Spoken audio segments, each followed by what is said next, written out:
하나님 어떻게 해야 합니까? 라는 제목을 안에 말씀 증거합니다. 여러분 본문을 쭉 읽어보면서 여러분 어떤 생각이 들었습니까? 제일 먼저 보이는 게 다윗의 도통 이해하기 힘든 행동. 또 한 가지는 하나님 도대체 그럼 어떻게 해야 한다는 거지? 어떻게 해야 된다는 건가? 하나님 정말 왜 이러시는가? 라는 두 가지 의문이 아마 드실 겁니다. 첫 번째는 다윗의 이해하기 힘든 행동인데 나단 선지자가 이 아이가 반드시 죽으리라 라고 했어요. 그래서 여호와께서 그 아이를 치심으로 그 아이가 심히 앓았다고 했죠. 그런데 다윗은 그 아이가 심히 앓자 금식하고 밤새도록 땅에 엎드려서 기도합니다. 늙은 장로들이 다윗의 그 몸을 걱정할 정도로, 건강을 걱정할 정도로 그렇게 엎드려 기도해요. 그런데 아이가 죽었습니다. 아이가 죽으니까 돌연 어떻게 행동하죠? 땅에서 벌떡 일어나서 몸을 씻고 의복을 싹 갈아입고 야, 음식을 차려와라 라고 하면서 밥을 먹어요. 신하들이 이렇게 이야기합니다. 참 이해하기 힘들다. 살았을 때는 그렇게 금식하고 꿍꿍 앓면서 밤새도록 저렇게 엎드려 있더니 지금 아이가 죽어서 진짜 지금 슬퍼하고 애통해야 할 이때 벌떡 일어나서 옷을 갈아입고 음식을 먹으니 참 이해할 수 없다. 도대체 어느 장단에 춤을 춰야 될지 모르겠다라고 하는데 다윗의 이 행동을 보면서 우리가 마치 어떤 생각이 드냐면 다윗이 지금 하나님과 무슨 협상을 하는 것 같던, 우리가 명확하게 알고 있는 게 있어요. 그것은 이 아이가 왜 죽었죠? 다윗이 중범죄를 범했기 때문에 죽은 거예요. 다윗이 큰 잘못을 범했기 때문에 죽은 거예요. 상상할 수 없는 죄를 범한 거죠. 그것 때문에 그 아이의 그 아이의 엄마의 남편, 진짜 남편, 그를 전장에서 죽게 만드는. 그렇다면 하나님이 당신을 죽인다고 해도 뭐라고 할 수 없는 상황인데 아이가 죽는다고 하니까 막 엎드려서 기도하면서 지금 네가 죽어야 될 상황이다 라고 했을 때 하나님 알겠습니다, 제가 정신 차리겠습니다 이래야 되는데 아이가 죽을 것 같으니까 막 거기 가서 엎드려서 뭔가 하나님 앞에 협상을 하는 것 같고, 그러다가 협상이 결렬됐어요. 그러니까 옷을 후루룩 털고 일어나는 이런 다윗의 모습을 보면서 이 사람은 왜 이렇게 행동하지? 라는 생각이 들고, 두 번째는 더 참 이해하기 힘든 게 하나님께서 그러셨잖아요. 누구든지 회개하면은 우리의 죄를 다 용서해 주신다고.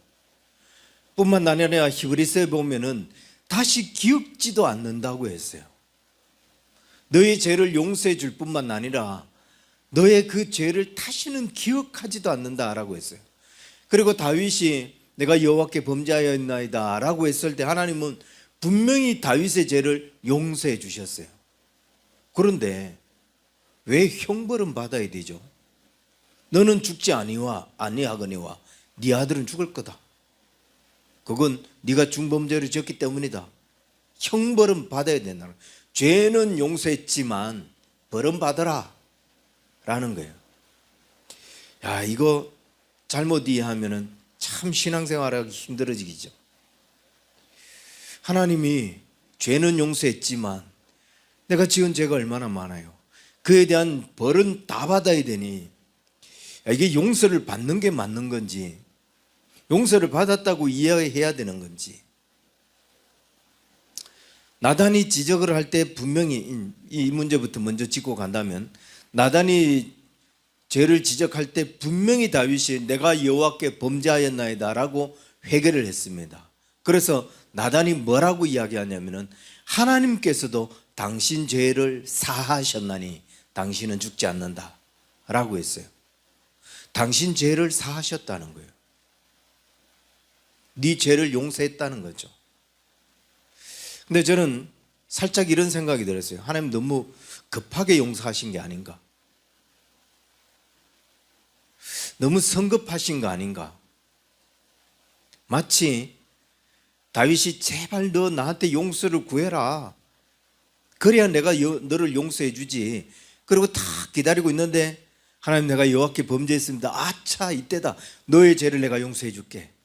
하나님 마치 그 타임을 계속 기다렸다가 용서해 주는 것처럼 너무 급하셨던 거 아닌가. 지금 이 정도의 죄를 범했으면 이 녀석 한번 혼구멍을 내야 되겠다. 정신 바짝 차리도록 그렇게 혼을 내야 되겠다. 몇 년 동안 한번 감옥에 집어넣어서 네가 얼마나 큰 죄를 지었는지 한번 깊이 반성하고 회개하고 그러고 돌아오게 해야 되겠다. 뭐 이 정도가 돼야 되는데, 왜냐하면 우리아와 그 우리아의 가족들, 그들이 받은 상처가 어떻게 돼요?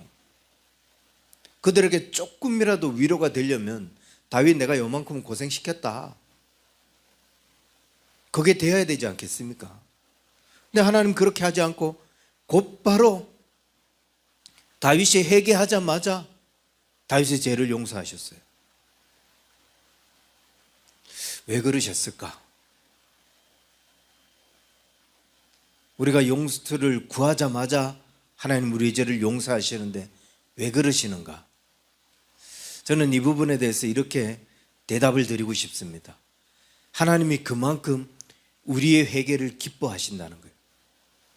마치 다윗의 회개를 기다렸다는 듯이 그렇게 용서하시는 것처럼 하나님은 회개하는 자녀의 그 회개를 그렇게 기뻐하신다는 거죠.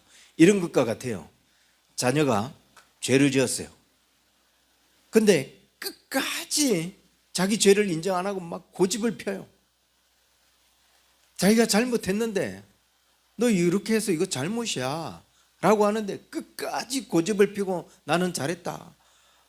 우리 시찰에서 지금 그러는데 야, 이거 뭐 꼭지가 도는 정도가 아니라 사람이 원칙이 안 서 있는 사람에게 원칙을 이야기하니까 주변 사람들이 이렇게 야, 우리가 지금 여기가 지구가 맞아? 라는 생각을 할 정도로 자기 죄를 인정하고 아 내가 잘못했다 라고 해야 되는데 끝까지 고집을 피고 내가 잘했다는 거예요. 내가 맞다는 거예요. 이게 옳다는 거예요. 그럼 어떻게 돼요? 그 죄보다도 그 고집 피고 있는 그게 더 미운 거죠. 무슨 죄를 지었는지는 이제 생각 안 나고 이 고집을 피고 있는 이 아이의 태도가 더, 그래서 너 잘못했지? 라고 하는데 아이가 바로 예 아버지 내가 그때 왜 그랬는지 모르겠어요. 정말 저는 잘못했어요 라고 하면은 그런 태도, 자기 죄를 인정하고 그걸 자백하고 용서를 구하는 그 태도 때문에 얘가 지은 죄가 어떤 건지 그 기억하고 싶지도 않아요. 너 정말 잘했다. 너 참 대단하다. 너 정말 용서해 주마. 하나님이 다윗이 그렇게 회개를 하자 얼마나 기뻐하셨는가. 하나님의 그 기쁨이 그 뒤에 표현이 돼요.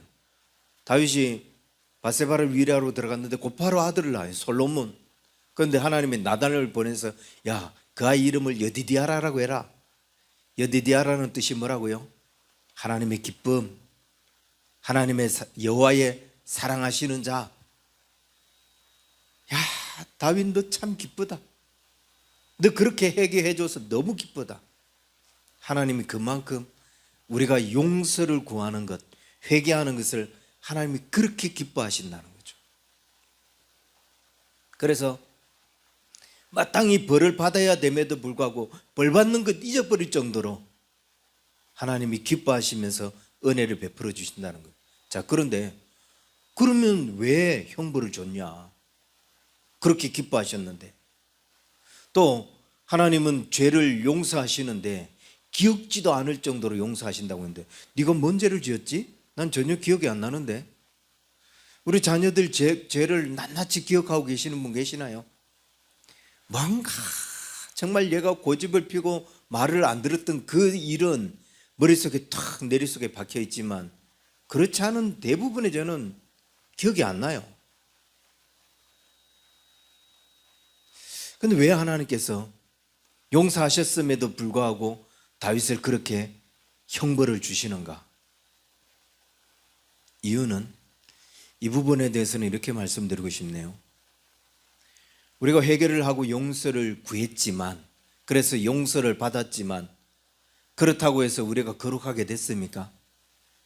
무슨 말이냐? 다시 비슷한 상황이 주어졌을 때 나는 이제 두 번 다시 죄를 짓지 않아 라고 하면서 그 죄를 안 짓는 사람이 되느냐? 우리 안에는 연약함이 있고요, 이 속에는 악함이 있어요. 그 악함을 이기는 힘이 우리에게는 없어요. 그래서 하나님의 도우심을 구하고 하나님의 긍휼을 힘입어야 되는 거죠. 물론 한번 용서를 받았을 때 내가 주님 앞에 용서를 받았으니까 이제는 말씀대로 살아야지, 매일 기도하고 매일 찬양하고 매일 말씀에 힘쓰고 그렇게만 살 수 있다면, 당신이 그렇게만 살 수 있다면 당신은 죄에 대한 형벌을 안 받아도 돼요. 언제든지 그 죄를 이길 수 있는 힘이 생기니까. 근데 우리가 그렇게 못 산다고요.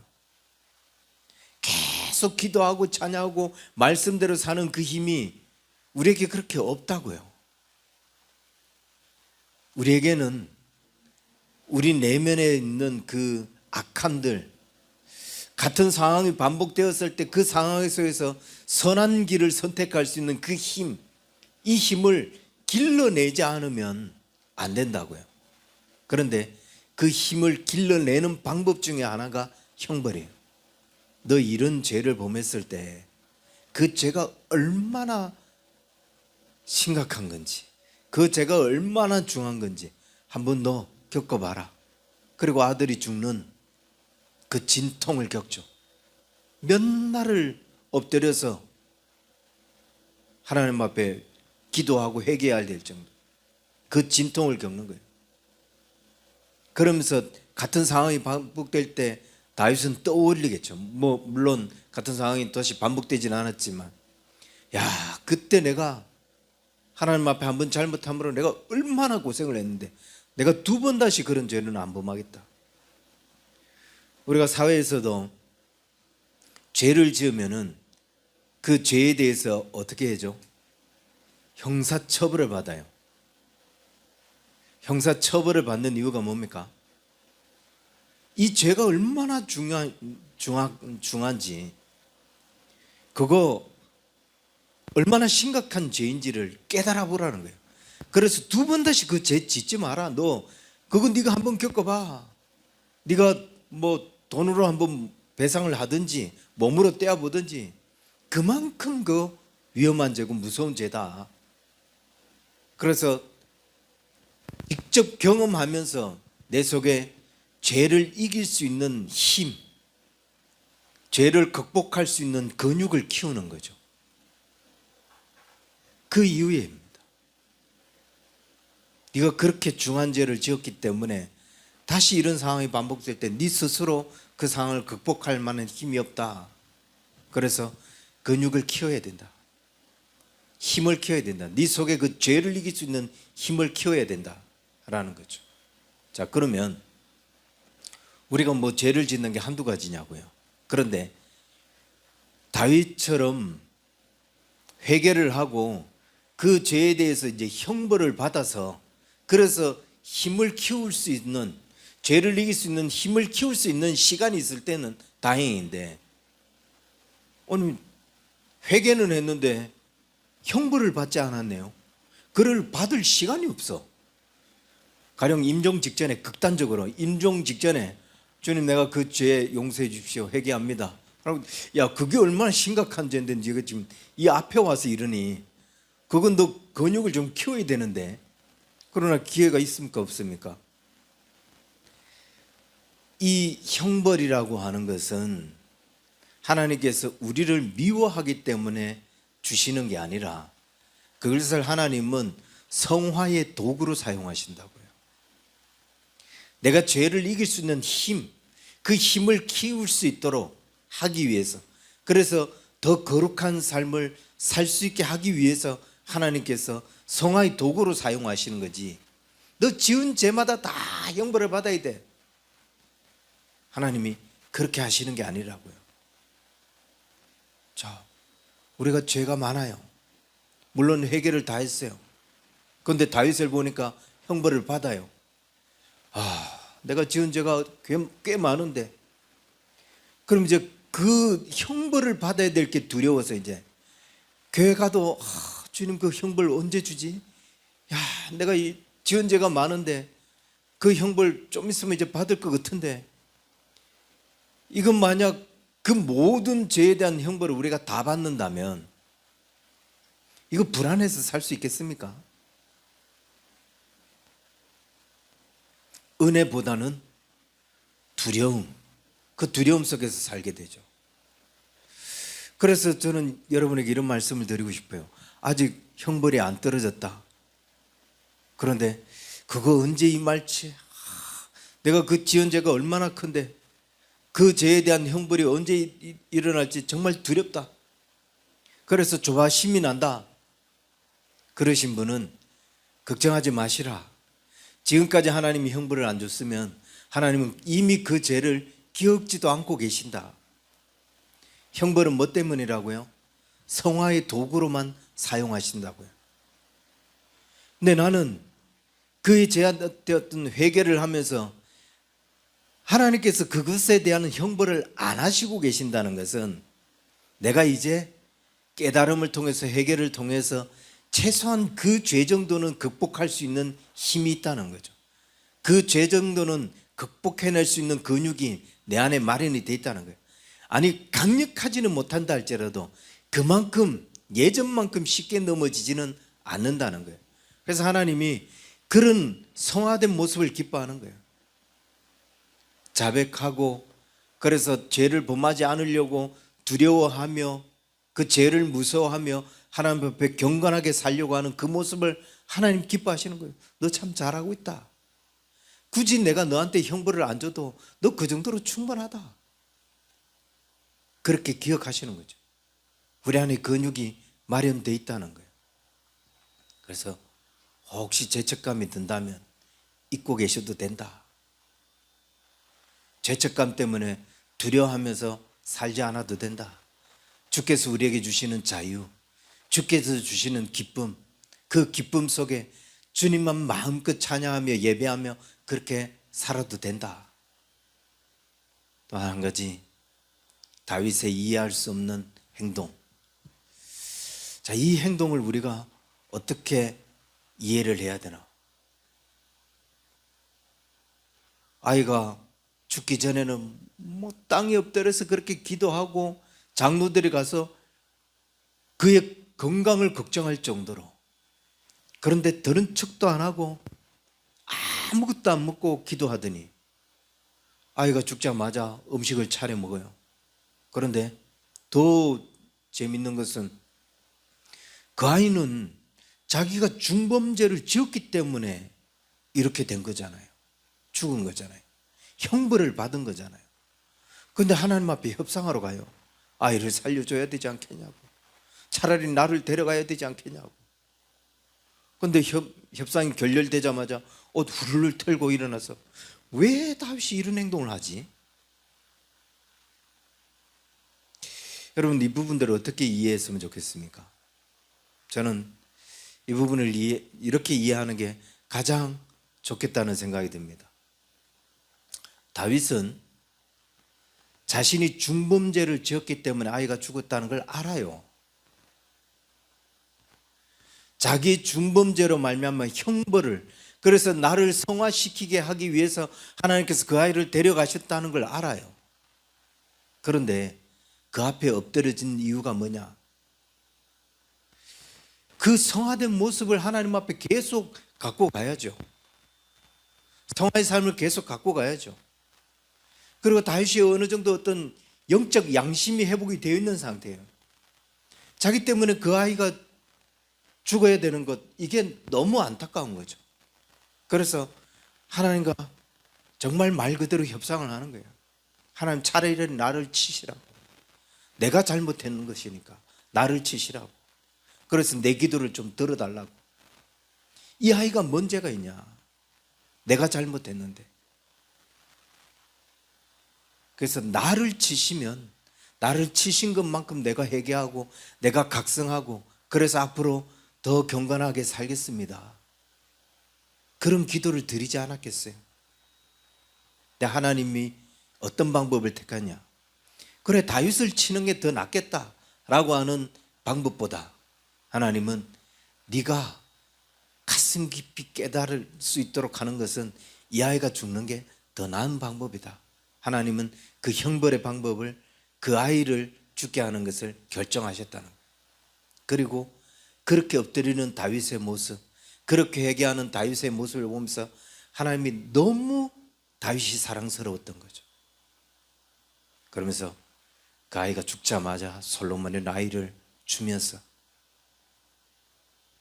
여호와의 사랑하시는 자다, 하나님의 기쁨이다 라고 칭찬해 주고 있는 것을 봅니다. 우리가 때때로는 어떻게 해야 할지 이해할 수 없을 때가 많고, 또 하나님이 어떻게, 하나님 왜 이렇게 하시지? 하나님의 그 방법들이 이해될 수 없을 때가 있어요. 그런데 그 모든 그의 궁극적인 이유는 우리가 이해되지 않는다 할지라도 하나님은 오직 우리가 더 거룩하고 더 성숙된 삶, 더 하나님만 바라보게 하는 그 삶을 살게 하시기 위해서 지금 우리를 이렇게 끌고 가신다는 거예요. 그래서 이해가 안 되면 하나님께서 나를 더 거룩하게 하시기 위해서 그렇게 하시는구나 라고 하면 쉽게 이해가 돼요. 하나님의 방법들이 쉽게 수용이 돼요. 뿐만 아니라 죄에 대해서 혹시 아직도 내 기억 속에 남는 죄가 있고 비록 그것을 회개를 했음에도 불구하고 영 마음에 걸리는 것이 있고, 그래서 언제 그걸로 인하여 우리가 형벌을 받지 않을까 두려워하고 계신다면 걱정 안 하셔도 된다. 지금까지 문제 없으면 앞으로도 문제 없을 거다. 하나님이 그 조바심 속에서 그 죄를 회개하고 뉘우치고 살아가고 있는 당신을 보면서 너 참 귀하다, 너 그 정도면 됐다 라고 아마 하나님은 여기시지 않을까, 제 생각입니다.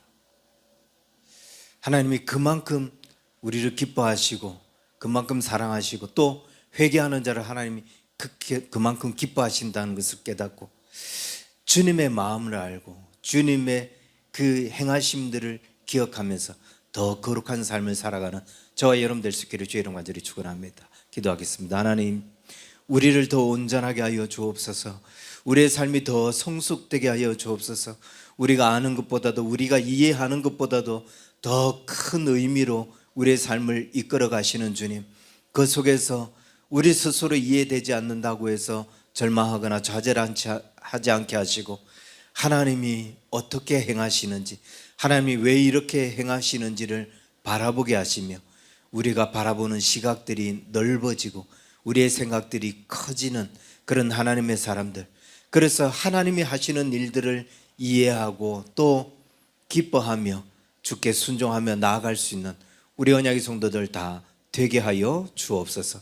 이제는 우리 주 예수 그리스도의 은혜와 하나님 아버지의 크신 사랑과 성령님의 인도하심이 주의 기뻐하심을 더 거룩한 삶을 살기를 소망하는 우리 언약의 성도들 저들의 모든 삶 위에 이제로부터 영원토록 항상 함께 있을지어다. 아멘.